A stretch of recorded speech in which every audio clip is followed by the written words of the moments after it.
हरिओम. मी doctor Vaishali Mahajan. सर्वप्रथम सगळ्या विद्यार्थ्यांचं हार्दिक अभिनंदन. तुम्ही योग शिक्षक होणार आहात त्याबद्दल.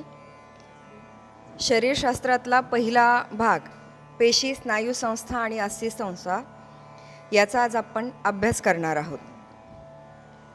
तसं पाहायला गेलं तर योगशास्त्रामध्ये शरीरशास्त्राचं वर्णन केलेलं नाही आहे, पण योगशास्त्रातील अनेक आसने, प्राणायाम, बंध, शुद्धिक्रिया, मुद्रा यांचा अभ्यास करून शरीर आणि मनाची शुद्धी आपण योगसाधक करून घेत आहोत. हे परिणाम ज्या शरीरावर होणार आहेत त्यांची रचना आणि कार्य आपल्याला ढोबळमानानं अभ्यास करणं आवश्यक आहे. कोणतीही योग प्रक्रिया शिकत असताना ती कधी करावी, कशी करावी, आजारी अवस्थेत असताना कुठली योग प्रक्रिया आपल्याला सातत्यानं वारंवार केली म्हणजे लवकर बरं होता येईल किंवा कुठली अजिबात करू नये, याचं ज्ञान, याचं किमान प्राथमिक ज्ञान असणं आवश्यक आहे. यासाठी घेरंड संहितेमध्ये एक खूप छान श्लोक सांगितला आहे, ज्यामध्ये शरीर आणि योग यांचा संबंध सांगितला आहे. तो श्लोक पहा. आमम कुंभम इवांभस्तो जीर्यमाण सदा घटः योगानलेन संदह्य घटशुद्धी समाचरेत. याचा सरळ आणि साधा अर्थ आहे, एखादा मातीचा माठ जर कच्चा राहिला असेल तर तो पाण्यात सहज विरघळतो, आणि तोच जर पक्का भाजलेला असेल तर आपल्याला माहिती आहे त्यात पाणी थंड करतो. आणि याच्यासाठी मग आपल्याला जर या संसाररूपी सागरामध्ये खूप चांगल्या पद्धतीनं, म्हणजे 100 वर्षापर्यंत जगायचे आणि तेही विना आजाराचं, असं करायचं असेल तर आपल्याला या योगशास्त्राचा आधार घेतला पाहिजे. किंबहुना आपल्याला योगशास्त्र याला प्राथमिकता दिली पाहिजे.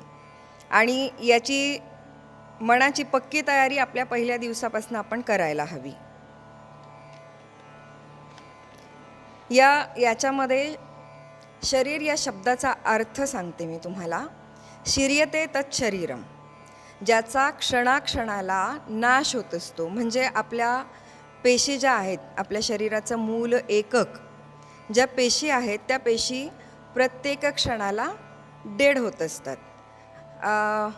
मुलांना आणि मुलींना आता खूप जास्त चांगल्या प्रकारामध्ये माहिती आहे, पार्लरमध्ये जाऊन डेड स्किन काढून घेता तुम्ही, तर त्या आपल्या पेशी डेड होत असतात. आता आपण येऊया पेशींच्या रचना, कार्य आणि स्नायू संस्था या विषयावर. मुळात आपल्या शरीराची निर्मिती किंवा ब्रह्मांडाची निर्मिती एका पेशीपासून झालेली आहे. जीवसृष्टीची निर्मिती व्हायला एकपेशीय जीवाणू कारणीभूत आहे, आणि त्यात उत्क्रांती होत होत, म्हणजेच हळूहळू प्रगती, उत्क्रांती म्हणजे हळूहळू प्रगती होत होत अनेक वैशिष्ट्यपूर्ण जीव निर्माण झालेत. आणि या वैशिष्ट्यपूर्ण जीवांचा परमोच्च बिंदू किंवा परमबिंदू म्हणजे आपण मानव आहोत. आता ह्या मानवाची निर्मिती होण्यासाठी सुद्धा एक पेशीच कारणीभूत आहे. मातेच्या शरीरातलं स्त्री बीज आणि पित्याच्या शरीरातलं पुरुष बीज यांचा स्त्री शरीरामध्ये डिंबनलिकेत संयोग होऊन जी एक पेशी झायगोट म्हणजेच गर्भ तयार होतो, तिच्यापासनं पंचमहाभूतात्मक मानवी देहाची निर्मिती होते. या झायगोटच्या सेल सगळ्या प्रकारचे कार्य करू शकतात, म्हणून त्यांना टोटीपेटंट सेल असं म्हणतात. या टोटीपेटंट सेल किंवा झायगोटच्या सेल आहेत, यांच्या पेशींच्या विभाजन होतं. विभाजन होण्यामध्ये डिवाईड होतं, एकातून 2, 2तून 4, 4तून 6 अशा पद्धतीनं. आणि त्यामुळं काय होतं, निरनिराळे अवयव, इंद्रिये तयार होतात. विशिष्ट प्रकारच्या कार्य करणाऱ्या पेशी एकत्र येऊन विशिष्ट प्रकारचे कार्य सुरू होते. त्याला काय म्हणायचं, पेशी समूह किंवा टिश्यू. मग असे पेशी समूह आपल्या शरीरामध्ये बऱ्याच प्रकारचे आहेत. उदाहरणार्थ स्नायू पेशी समूह आहे, अस्थि पेशी समूह आहे, मज्जा पेशी समूह आहे. म्हणजे शरीराचं एकक, शरीराचं मूलतत्व काय आहे तर पेशी आहे. जसं बांधकाम करताना विटा गरजेच्या असतात, तसं शरीराची रचना होताना पेशी हे अतिशय महत्त्वाचं घटक आहे. अनेक पेशींपासून पेशीसमूह बनतो, अनेक पेशीसमूहांपासून अवयव आणि अनेक अवयवांपासून संस्था तयार होतात आणि अशा अनेक संस्था मिळून शरीर तयार होतं. आता मूलभूत पेशी आहे, तिची रचना आणि कार्य आपण थोडक्यात पाहू. हे चालू असताना रनिंग नोट्स घेत गेलात तर तुम्हाला त्याचा थोडा फायदा होईल लक्षात राहण्यासाठी. पेशी ही अतिसूक्ष्म असते, साध्या डोळ्यांनी ती दिसत नाही. मायक्रोस्कोपनी त्याचा आपल्याला अभ्यास करावा लागतो, निरीक्षण करावं लागतं. पेशीला बाहेरून एक आवरण असतं आणि मध्यभागी एक गोलाकार भाग असतो, त्याला केंद्र, न्यूक्लियस असं म्हणतात. केंद्र आणि पेशी आवरण यांच्यामध्ये पोकळ भाग असते, तर त्याच्यामध्ये काय असतं, तो पेशीद्रवाने भरलेला असतो. या पेशीद्रवामध्ये श्वास घेणारे, अन्नपचन करणारे इत्यादी सूक्ष्म भाग असतात आणि याच पेशींमध्ये जनुके असतात. जनुके म्हणजे DNA. त्यात प्रत्येक व्यक्तीचे गुणधर्म, गुणवैशिष्ट्ये सामावलेली असतात. म्हणूनच जगाच्या पाठीवर एक व्यक्ती दुसऱ्यासारखा नसतो आणि या पेशीच्या आवरणातून पदार्थांची देवाणघेवाण होते. चांगल्या पदार्थांना चांगले पदार्थ पेशीमध्ये ॲब्सॉर्ब केले जातात, शोषले जातात आणि वाईट हे रक्तामध्ये वापस सोडले जातात. पेशीच्या आवरणाभोवती केशवाहिन्या असतात. केशवाहिन्या म्हणजे अतिशय सूक्ष्म अशा सिलाई असतात. त्यातून प्राणवायू ऑक्सिजन घेतो आणि आवश्यक घटक घेतो, त्याला शोषून घ्यावं लागतं. तसंच पेशीमधलं अशुद्ध घटक आहे, कार्बन डायऑक्साईड आहे, हे रक्तात सोडली जातात. तिथून ते रक्त शुद्धीसाठी हृदयाकडे जातं आणि पेशी जिवंत असेपर्यंत हे काम न थांबता, पेशी कधीच कंटाळा आला म्हणत नाहीत, न थांबता अव्याहतपणे अखंडपणे चालू असतं. पेशी मृत झाली की तिची जागा पुन्हा नवीन पेशी घेते. हे चक्र शेवटच्या श्वासापर्यंत पुन्हा पुन्हा चालू असतं. हे कसं घडतं याला आधुनिक शास्त्रात अजूनही उत्तर मिळालेलं नाही आहे. अननोन इटिओलॉजीमध्ये येऊन जातं ते त्यांच्याकडे. पण योगशास्त्र आणि आयुर्वेद हे प्राणशक्ती याला कारणीभूत आहे असं मानतं. स्थानाप्रमाणे पेशींचं कार्य पण बदलतं. पेशी कामामुळे आणि झिजेमुळे मृत होतात आणि त्यांची जागा नवीन पेशी घेतात. शरीरामध्ये फक्त मज्जापेशी आहेत ज्यांची पुन्हा निर्मिती होत नाही. त्या एकदा डेड झाल्या, एकदा मृत झाल्या की त्या भागापुरतं कार्य थांबतं, ते कार्य पूर्णपणे बंद पडतं. पेशींची कार्य वेगवेगळी आहेत.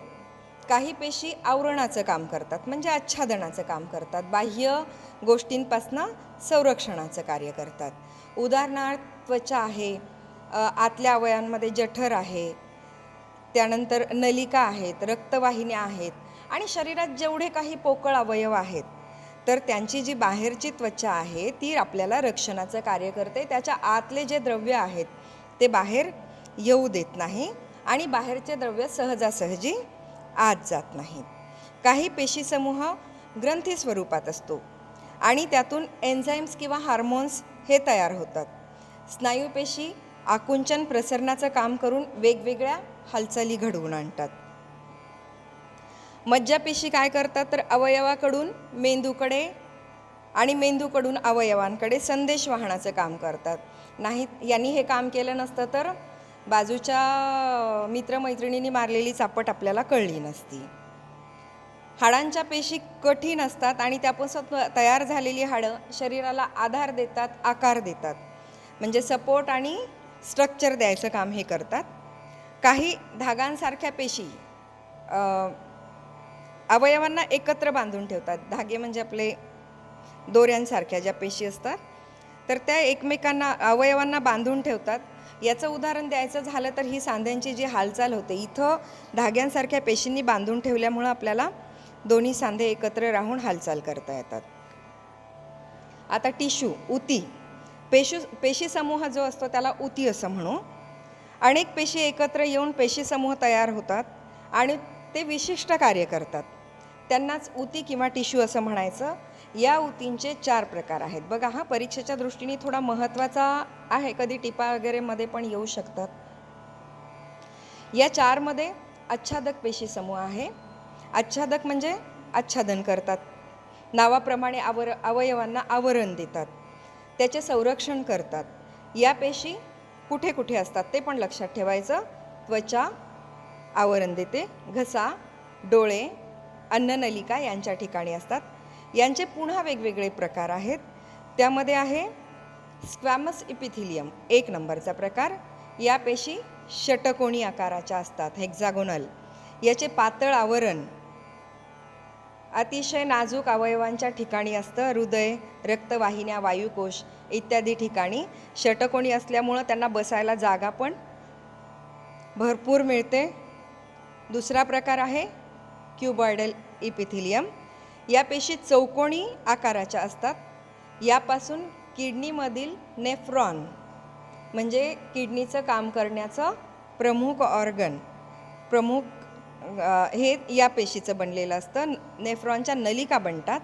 या पेशी काही ग्रंथींमध्ये सुद्धा असतात. क्युबॉइडल इपिथिलियम या काही ग्रंथींमध्ये सुद्धा असतात. यांच्यामध्ये स्त्राव तयार करण्याची क्षमता आहे आणि काही ठिकाणी या द्रव शोषणाचं पण कार्य करतात. यातला आच्छादक पेशी समूहामधला तिसरा प्रकार आहे कॉलुमनार इपिथिलियम. कॉलम या पेशी लांबट आकाराच्या असतात. नावामध्येच आहे, यांची माहिती आहे ना, ती नावामध्येच आहे. क्युबॉइडल म्हणजे क्यूब असतात, स्क्वॅमस चौकोनी असतात आणि कॉलुमनार इपिथिलियम आहे या लांबट असतात. या पेशी स्त्राव तयार करण्याचे आणि शोषणाचे काम करतात. सिलिएटेड इपिथिलियम हा यातला चौथा प्रकार आहे. या पेशी लांबट आकाराच्या असतात. त्यांच्या बाहेरील बाजूला बारीक तंतू सिलाय असतात, सिलाय. आणि या तंतूमुळं काय होतं की पोकळीतील स्त्राव एका विशिष्ट दिशेनं सरकविला जातो. या पेशी कुठं असाव्यात बरं, थोडा विचार करा. विशिष्ट दिशेनं यातला स्त्राव म्हणा सगळंच काही सरकवल्या जातं. तर अशा पेशी श्वासनलिकेमध्ये असतात.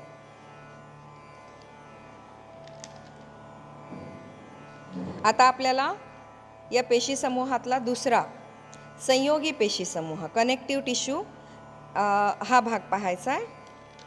संयोगी पेशी समूहामध्ये 2 अवयवांना, कनेक्टिव्ह टिश्यू म्हणजे 2 अवयवांना जोडणार, हे उघडच आलं. हे महत्त्वाचे कार्य हा पेशी समूह करतो. शरीराला आधार आणि आकार देणारं अस्थिसारखं अवयव या पेशींचा बनलेला असतं. याच्यामध्ये 2 प्रकार आहेत, अस्थिपेशी समूह आणि द्रवरूप पेशी समूह. द्रवरूप पेशी समूह आपल्याला कुठे आढळेल तर रक्त आणि लसिका, हाडांच्या मध्ये याची निर्मिती होते.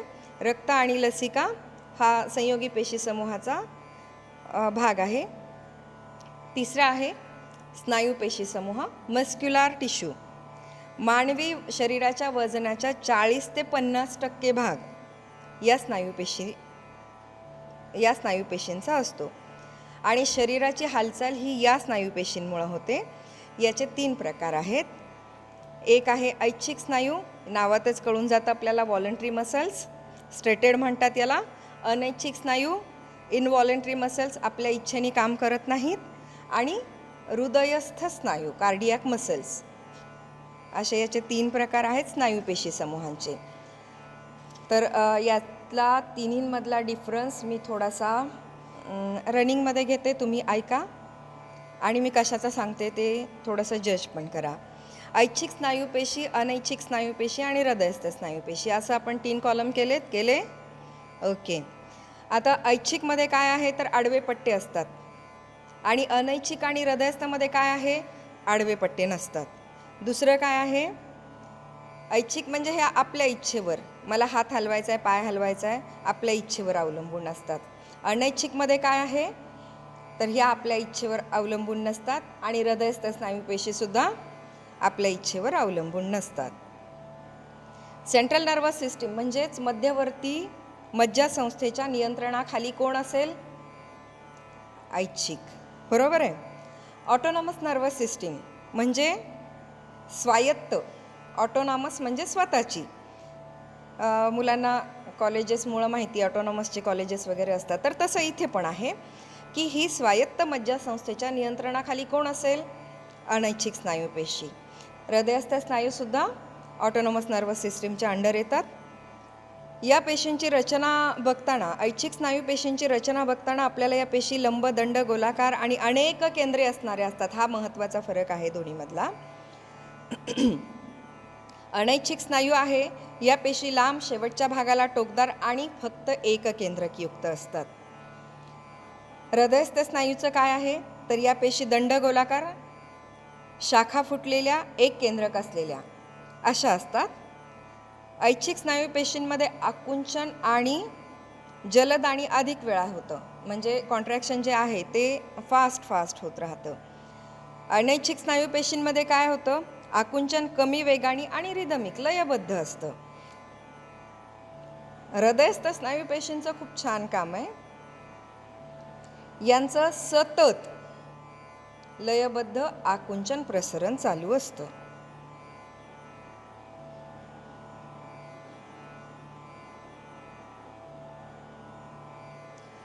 ऐच्छिक स्नायू पेशी तुमच्या इच्छेनुसार थकायचं तर थकतात किंवा थकत नाहीत असं असतं, पण अनैच्छिक स्नायू पेशींना हे सुख मिळत नाही, हे स्नायू थकत नाहीत. हृदयाचे स्नायूसुद्धा थकत नाहीत. ऐच्छिक स्नायू पेशी ह्या हात, पाय, पोट, पाय, डोकं, चेहरा, जीभ या ठिकाणी असतात. अनैच्छिक स्नायू पेशी ह्या पचनेंद्रिय, रक्ताभिसरण, पचनेंद्रिय आहे, रक्ताभिसरण संस्था, उत्सर्जन संस्था आहे, डोळे, गर्भाशय इत्यादी ठिकाणी असतात. आणि हृदयस्थ स्नायू पेशी ह्या फक्त हृदयाच्या भिंतीमध्येच आढळतात. आता यातला शेवटचा आहे मज्जापेशी समूह, नर्वस टिश्यू. यांचे चेतापेशी 9 सेल आणि चेतातंतू 9 फायबर्स असे 2 मुख्य भाग असतात. चेतापेशींचे शरीर, सेल बॉडी आणि चेतातंतू असे 2 भाग पडतात. आकृतीमध्ये दिसून जाईल तुम्हाला. चेतापेशीत केंद्र व द्रव असतो, यापासून चेतातंतू निघतात. यातील लांब आणि मुख्य तंतूंना ॲक्झॉन असं म्हणतात आणि इतर छोट्या छोट्या तंतूंना डेंड्राइट्स असं म्हणतात. संदेश वाहन करणे हे या मज्जातंतूंचे मुख्य काम आहे. आता याच्यानंतर स्नायू संस्था. स्नायू हे शरीरातील हालचालींचा एक मुख्य घटक आहे. आकुंचन म्हणजे कॉन्ट्रॅक्शन आणि प्रसरण म्हणजे रिलॅक्सेशन हा त्यांचा मुख्य गुण आहे. शरीरातील सर्व अस्थी स्नायूंनी जोडलेल्या असतात. स्नायूंमुळे शरीराला विशिष्ट आकार प्राप्त होतो. स्नायू हे सूक्ष्म स्नायुतंतू एकत्र येऊन बनलेले असतात. स्नायूंचे 2 प्रकार आहेत. स्नायूंचे 2 प्रकार कुठले? बाह्य आणि अंततंतू. बाह्यतंतूचे पुन्हा 2 प्रकार होतात. शुभ्र स्नायुतंतू, व्हाईट मसल फायबर्स. हे तंतू ताण घेऊ शकत नाहीत, पण जलद हालचाल करतात. जलद हालचालीमुळे अधिक ऊर्जा आणि ऑक्सिजनही लागतो. आता हे आपण बघायचं कुठे, तर उदाहरण कुठे कुठे असतात, हे आपल्या हातांची बोटं आहेत, पापण्या आहेत, इथं शुभ्र स्नायुतंतू काम करतात. रक्त स्नायुतंतू, रेड मसल फायबर्स. हे तंतू सावकाश हालचाल करतात, पण ताण जास्त वेळ सहन आणि अधिक प्रमाणात सहन करू शकतात. यात मायोग्लोबिन नावाचा एक पदार्थ असतो, त्यामुळं हे काय करतात, ऑक्सिजन साठवून ठेवतात आणि जेव्हा गरज असेल तेव्हा वापरतात. एखाद्या लिफ्टमध्ये तुम्ही कोंडल्या गेलात आणि थोडा वेळ तुम्हाला त्रास होत नाही, मग गुदमरल्यासारखं होतं, कारण तोपर्यंत तो मायोग्लोबिन वापरला गेलेला असतो. कमी शक्तीत अधिक कार्य करतात. श्वसन संस्था आणि हृदयावर ताण पडू द्यायचं नाही, हे यांचं मुख्य कार्य असतं. योगासनातील किंवा आपण योग साधक आहोत, आपल्याला माहिती आहे या हालचालींमध्ये रक्ततंतू जास्त कार्यरत असतात. प्रत्येक स्नायूला अनेक मज्जातंतू जोडलेले असतात. अंतस्नायूमध्ये स्नायू आणि मज्जातंतू जिथे जोडलेले असतात त्याला मसल स्पिंडल म्हणतात. मेंदूकडून येणारे मज्जातंतू आणि मेंदूकडे जाणारे मज्जातंतू यांच्यामध्ये मसल स्पिंडल असतात. आता आपल्याला स्नायूंच्या हालचाली बघायच्या. स्नायू हे 2 प्रकारच्या हालचाली करतात. याचं पुन्हा मी ऐच्छिक अनैच्छिक सारखं डिफरन्शिएट करून सांगते. 2 भागामध्ये लक्ष करायचं आहे. समताण हालचाल आणि समलांबी हालचाल. समताण म्हणजे त्याच्यावर टोन सारखाच असतो. समस्थानिक, आयसोटोनिक, आयसोमेट्रिक.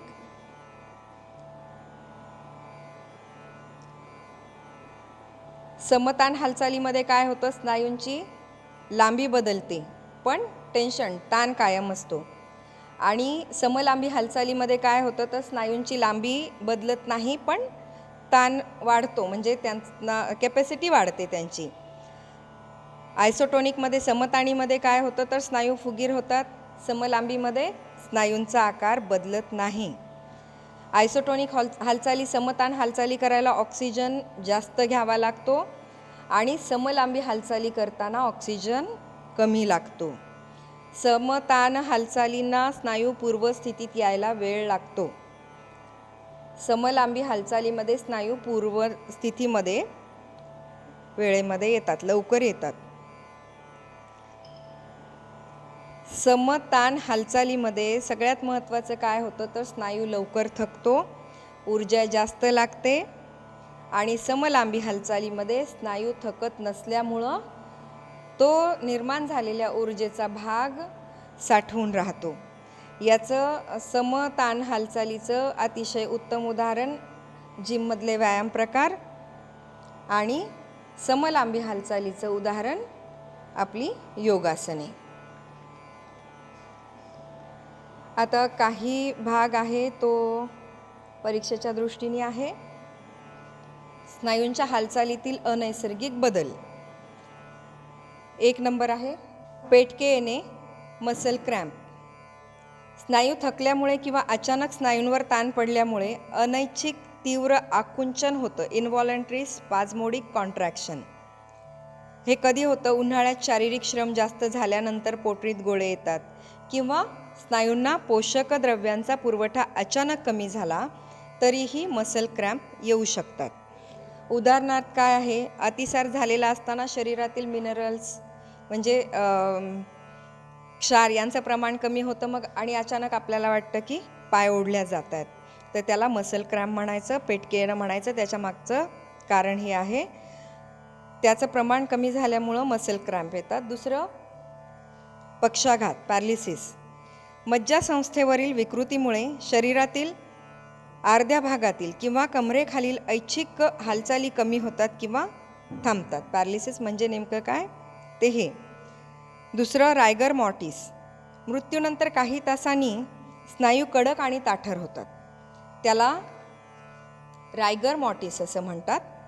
मृत्यूनंतर साधारणतः 3 तासांनी स्नायू कडक होतात आणि 72 तासांनी ही प्रक्रिया संपून स्नायू नरम आणि शिथिल पडतात.